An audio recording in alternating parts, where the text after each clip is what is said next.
The Mastermind, or The Key to Mental Power, Development, and Efficiency, by Theron Dumont. Chapter 3, The Slave Will and the Master Will. All deep students of psychology discover that the will is the innermost garment of the ego, the mental sheath which lies beneath all others, and which clings closely to the substance of the ego, so closely that it can scarcely be distinguished from its wearer. And so, the race has become accustomed to identifying the will with the ego.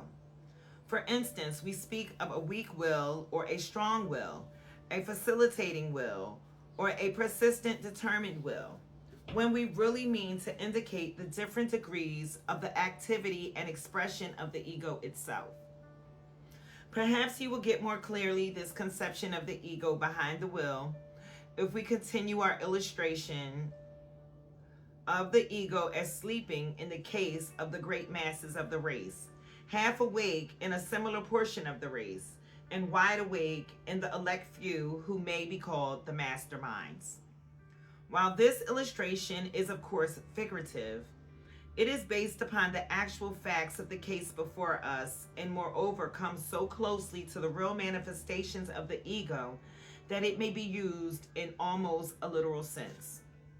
The sleeping ego is like a person wrapped in slumber who is almost unconscious, but who will turn over or move over at the command of the bedfellow.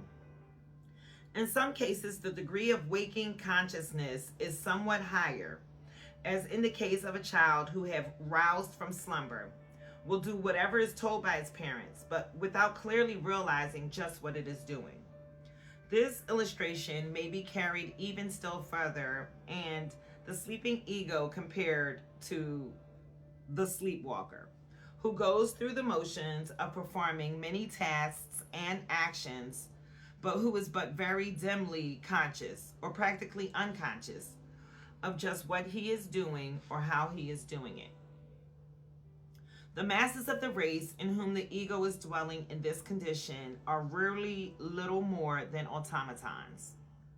Their wills are called into activity by every passing desire, their passions and desires are uncontrolled, and their thought processes are a result of suggestions made by others, but which they accept, and they fondly imagine they have thought of the thing themselves.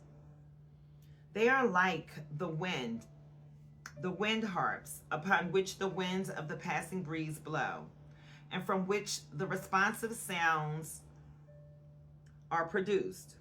It is a fact known to careful students of psychology that in the case of the masses of the race, the mental processes and the will activity are practically those of an automaton or physical machine.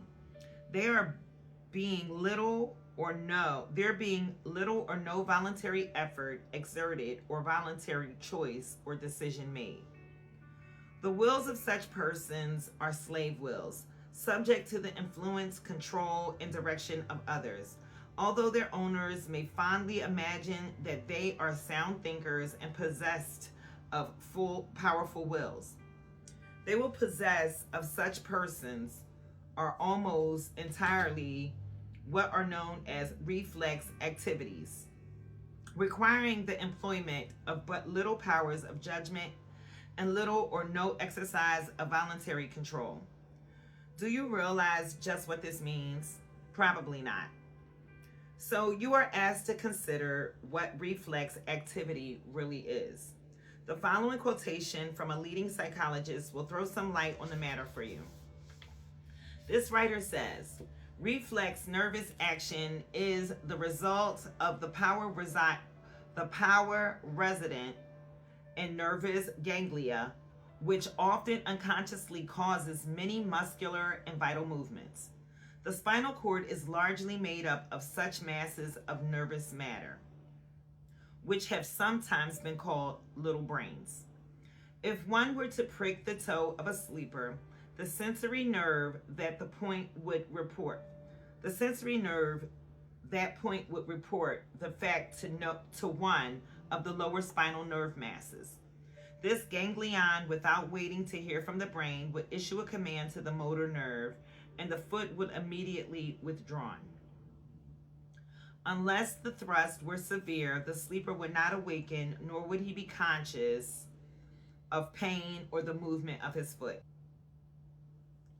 Unless the thrust were severe, the sleeper would not awaken, nor would he be conscious of pain or the movement of his foot.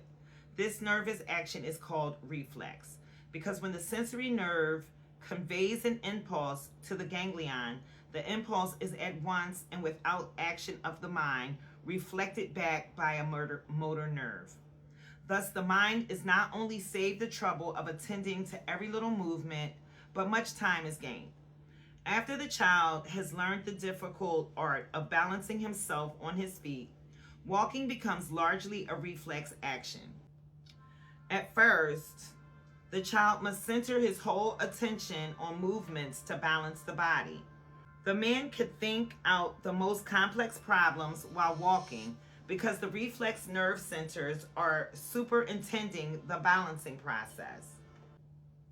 Few men remember which end of the collar they button first, or which shoe they put on first. Yet, the reflex nerve center, if left to itself, has an invariable order in executing these movements. Some vertebrates have much more reflex power than man. The spinal cord in such animals keep its vitality for a long time after decapitation, and the nerve masses in the cord have the power to set the motor nerves in action, causing muscular contraction. For this reason, a decapitated snake will squirm around in a lively manner if its tail is struck. The reason why fowls often flutter so violently after the fatal stroke is because they are thrown roughly down. The sensory nerves report the bruise or jar to a reflex center, which agitates the motor nerve, controlling the muscles which would ordinarily move them out of harm's way.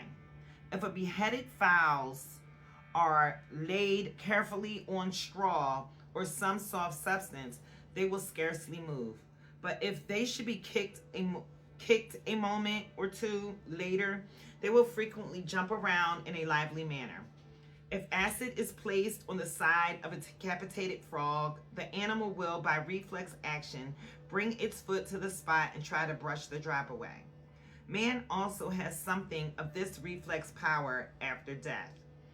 The pectoral muscle of the beheaded French criminal was pinched, and the right hand was raised to the spot as if to remove the cause of the injury. Some may object that we are making too strong a statement when we say the mental activity of the great masses of people are practically akin to the reflex actions above described. People think about what they do before doing it. These objectors say, of course people think, or rather they think what they think. But in reality, the process of their thinking is almost reflex. This is to say that it is automatic and mechanical rather than deliberate and controlled by the will and judgment. Their thought is usually based upon some suggested premise, some so-called fact accepted through suggestion from others without verification or due consideration. Their accepted facts are usually found to be those which agree with their likes, feelings, or prejudices, rather than which are based upon careful and unprejudiced investigation. If the facts do not agree with these prejudices and wishes, then so much the worse for the facts, and the latter are discarded and eliminated from their so-called thinking. And the process of reasoning of these people is likewise lopsided and unsound in principle. Their so-called reasons are but excuses and explanations evolved to justify their decisions and actions, both of the latter being really based upon the desires, wishes, likes, or prejudice of the person, rather than upon its cool and deliberate judgment. But you may say, you are now speaking of the person's thoughts, while a moment ago you were speaking of his will. What do you mean by this? Simply this, good reader, that thoughts take form in action, and all will actions are based upon thoughts or feelings. Therefore, if a person's thought are reflex, then his will action likewise. We have spoken of the reflex character of the man's actions, which were based upon his thoughts. Let us now examine his actions based upon his feelings. We will soon discover that these two are practically reflex. It is held by the best psychologists that practically all voluntary acts of the will result from the power of desire. This, of course, includes actions resulting from fear or repulsion, both of which are but negative phases of desire, being the desire not to experience. But this does not imply by any means that all desires result in will action. On the contrary, in the person of self-control, the greater portion of his desires are inhibited, restrained, controlled, or even killed. The rule is this: the greater the degree of the willpower of the individual, the greater his degree of control over his desires. And as we have seen that the degree of willpower is the degree of the wakefulness of the ego, it follows that the greater the wakefulness of the ego, the greater the degree of its control over the desires found within its mental realm. As the ego of most persons is in a state of more or less asleep, it follows that we should expect to find among such people but a slight degree of control of desire and consequently of their actions resulting from desire. An investigation discloses precisely this kind of result. The animal, the young child, the undeveloped man is impelled to act freely upon each and every desire or feeling that manifests within his mental being. He is restrained from such action only by fear of consequence. It is related of certain savage tribes that it is unwise to issue them several days' rations when starting on a journey, because they will sit down and eat the entire ration at one meal, being unable to resist the inclination of being unable to control the appetite of the moment in the interest of the certain hunger of tomorrow and the next day and the day after. We smile at this, but how many of us are quite as foolish when we sacrifice the successes of tomorrow and the next day upon the altar of satisfaction of the desire of the present moment? The desire action of the slave will is almost purely reflex and under no voluntary control, while that of the master will is under great voluntary control and direction. We shall see more of this when we reach the place in the book in which the subject of desire is considered in detail. Some philosophers have thought to convince us that man is never more than an automaton, a creature of reflex activities, having no freedom of choice, will, and action. And so strong do they make their one side of the case that many have accepted their reasoning. But the truth is grasped only when we consider the other side of the case. Then the real truth is seen to rest between the two extremes.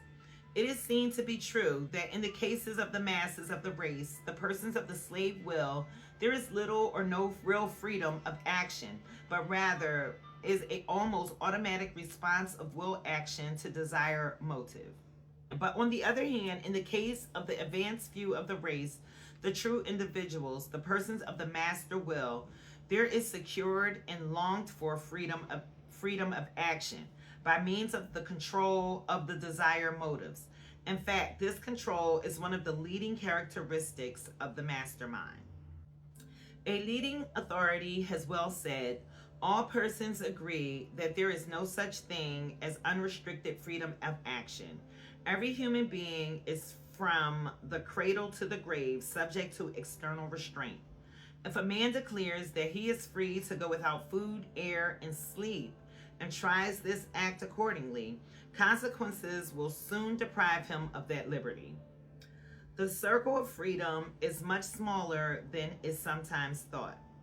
The fish is never free to become an eagle. Human freedom may be likened to a vessel sailing up a river. Her course must be kept rigid within the banks. She cannot sail on the dry land, but by tacking, she can make headway up the stream in the tenth of the wind, and she can stop either at the town or at that. The popular belief is correct that the sphere of freedom is sufficiently wide to allow a man's scope enough to keep him busy for several lifetimes. Freedom consists in being able to choose between two or more alternative courses of action. A stone is limited to one course and is subject to the universing law of gravity. Exclude the power of choice and all freedom is gone. If we have the power of alternative choice, we are within certain limits free. These limits vary. If I am educated so that I know how to do several different things in the higher walks of life, I can choose any of those things. If I am ignorant and can perform only cruder tasks, my capacity for choice is excluded from higher lines of action. Some deny that human beings have any more freedom than a stone. The average man will indignantly deny his freedom of will action is in any way affected or restricted by outside or inside influences. He says triumphantly, I can act as I wish, thinking that he has answered the argument against free will. But here is the point. He can act only as he wishes. And if his wishes are controlled or determined in any way, then so are his actions, controlled and determined. And his wishes are but forms of his desires. Then unless he controls his desires, he does not control his wishes, but is controlled by them. And as the average man has not acquired a strong control of his desires, he is lacking to that extent in his freedom of will action. And right here is the main distinction between the man of the slave will and the man of the master will. The slave will obeys the orders of its desires, feelings, and other wishes, the latter coming from Lord knows where into the mental field. Such a man is not free in the true sense of the word. He is a slave to his wishes, his feelings, his desires, his passions, and he has no control over the thoughts and ideas which feed these desires and which often actually create them. The master will not only refuses to be controlled by the intruding desires if these are deemed against his best interests, but he actually controls them. This last by controlling the ideas and thoughts which serve to feed and nourish these desires, and which in many cases also have actually created them. A leading authority speaking upon the subject of this control of desire and consequently the will action by means of the control of the power of thought, ideas through attention, has given the world the following remarkably strong, clear, and true statement of the case. You are advised to carefully read and consider the same. The authority in question says, at the threshold of each higher act of will stands desire. All feeling tends to excite desire. Sometimes desire gives rise to intense feelings. In one aspect, desire is feeling, in another, desire is will or an active tension which passes imperceptibly into will. In desire, properly so called, there must be a definite idea. If a person says, I desire, the question very naturally is, what? Unless there is a definite answer to the question, Desire is not the name to apply to that mental state. There are always at least two alternatives in any line of conduct. When we face an orchestra, we have the choice of listening to it as a whole or of selecting some instrument such as the first violin and paying attention to it. In looking at a landscape, we choose certain elements for close inspection. Our world is therefore very much what we choose to pay attention to. If we visit the tropics and choose to heed nothing but the venomous animals, the land will be chiefly one of snakes and centipedes. If we look principally at the birds and flowers, it will be to us largely a clime of song and perfume. Ideas detained in consciousness tend to fan the flame of feeling. These ideas may be dismissed and others summoned to repress the flame of feeling. In the higher type of action, the will can go out only in the direction of an idea. Every idea which becomes an object of desire is a motive. It is true that the will tends to go out in the direction of the greatest motive, that is, toward the object which seems the most desirable. But the will, through voluntary action, puts energy into a motive idea and thus makes it strong. It is impossible to center the attention long on an idea without developing positive or negative interest, attraction, or repulsion. Thus, does the will develop motives? We may state it as a law that the will determines which motives shall become the strongest by determining which ideas shall occupy the field of consciousness. We have seen that emotions and desires arise in the presence of ideas, and that the will has influence in detaining or in banishing a given idea. If one idea is kept before the mind, a desire and a strong motive may gather around that idea. If another idea is called in, the power of the first idea will decline.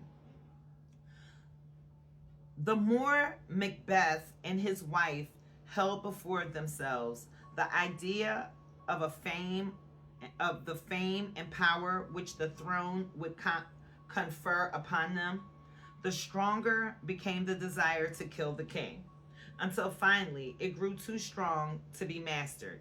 They were, however,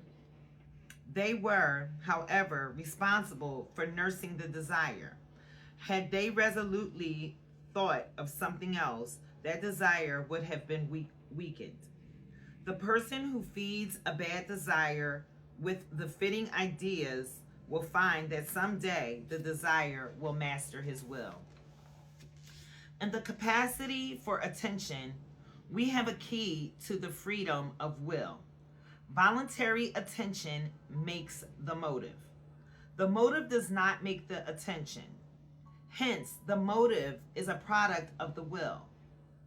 If I withdraw my attention from the motive idea, it loses vigor, like a plant deprived of air and moisture.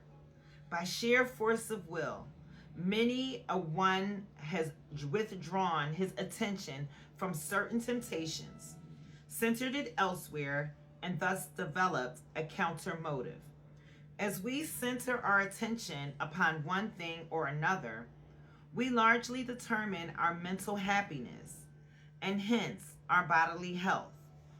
One person, in walking through a noble forest, may search only for spiders and venomous creatures, while another confines his attention to the singing birds and the branches above. From the above, it is seen that the only way to develop and maintain a free will is to direct the attention and thought by means of awakened ego, the master mind, and the mind master.